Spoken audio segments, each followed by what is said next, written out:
Para pemeluk agama Buddha di Queens, New York meresmikan stupa patung Buddha berbentuk relief stupa Candi Borobudur. Stupa ini bahkan dibawa dari kota Magelang, Jawa Tengah. Komunitas Buddha Indonesia di kota New York baru-baru ini meresmikan pendirian stupa patung Buddha yang dibangun di area taman belakang Wihara Parivara Dhamma Acala di Queens, New York. Batu pahatan patung dibuat oleh pemahat Indonesia dan didatangkan langsung dari area Candi Borobudur, Jawa Tengah. Stupa ini kita datangkan dari Jawa Tengah, Magelang, yang itu dibuatkan oleh bentuk dari stupa di Candi Borobudur di Magelang, Yogyakarta. Kami mendatangkan beberapa patung Buddha, beberapa stupa, dan juga beberapa harta-harta Buddha yang lainnya. Dan kita membagi biar pariwara dapat satu stupa yang besar dan beberapa stupa kecil.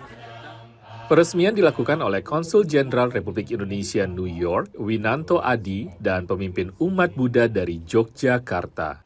Tadi kita baru saja merayakan Hari Raya Waisak bersama diaspora Buddhis Indonesia di New York, yang sekaligus juga ditandai dengan peresmian stupa yang dibawa dari Jawa Tengah, dari batu di sekitar Candi Borobudur.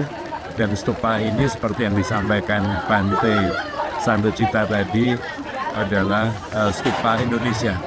Mudah-mudahan kedepannya memiliki wihara yang lebih besar, ada stupa yang juga menjadi lebih baik untuk dijadikan sebagai inspirasi bagi umat Buddha di sini untuk memperhatikan agama Buddha, ajaran Buddha dengan lebih baik. Sekitar 100 umat Buddha Indonesia dari New York, New Jersey, dan Massachusetts hadir menyambut stupa Buddha dan berdoa bagi keselamatan umat dan perdamaian dunia. Naratama Ian Umar dan Yoga Laksana, VOA, New York.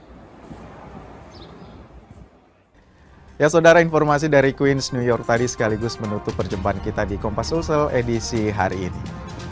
Saya Gufran Lamataha, beserta kerabat kerja pamit undur diri. Terima kasih atas kebersamaan Anda, selamat pagi dan sampai jumpa.